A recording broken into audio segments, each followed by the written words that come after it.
അങ്കോളയുടെ ദേശീയ പക്ഷിയാണ് red crested ടുറാക്കോ. അങ്കോളയിലെ ഉഷ്ണമേഖലാ വനങ്ങളിൽ മാത്രമാണ് ഇവയെ കണ്ടുവരുന്നത്. ഇവയ്ക്ക് 210 മുതൽ 325 ഗ്രാം വരെ ഭാരവും 45 മുതൽ 50 സെന്റിമീറ്റർ വരെ നീളവുമുണ്ട്. ഒരു കാട്ടുകുരങ്ങന്റെ ശബ്ദം പോലെയാണ് ഇതിന്റെ ശബ്ദം. ആൺപക്ഷിയും പെൺപക്ഷിയും കാഴ്ചയിൽ ഒരേപോലെയാണ്. ഇടത്തരം വലിപ്പമുള്ള ഈ പക്ഷികൾക്ക് വെളുത്ത മുഖവും പച്ച നിറത്തിലുള്ള ശരീരവും നീളമുള്ള വാലും ഉയരമുള്ള ചുമന്ന ശിഖയുമുണ്ട്. കണ്ണുകൾക്ക് ചുവന്ന നിറമാണ്. കൊക്ക് മഞ്ഞ കലർന്ന പച്ച നിറമാണ്. ചിറകുകൾ കടും പച്ചയും നീലയും ചുമപ്പും ചേർന്നുള്ള നിറമാണ്.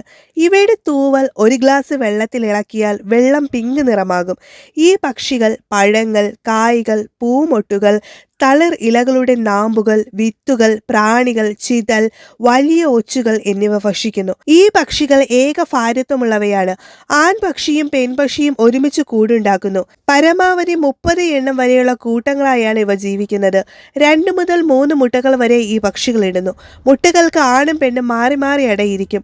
മുട്ടകൾ വിരിഞ്ഞു കഴിഞ്ഞാൽ കൂട്ടിലെ മറ്റു അംഗങ്ങൾ കുഞ്ഞുങ്ങളെ പരിപാലിക്കാൻ തള്ളപ്പക്ഷിയെ സഹായിക്കുന്നു. മനുഷ്യർക്ക് കഴിക്കാൻ കഴിയാത്ത വിഷമുള്ള പഴമായ ബെറീസ് ഈ പക്ഷികൾ കഴിക്കുന്നു.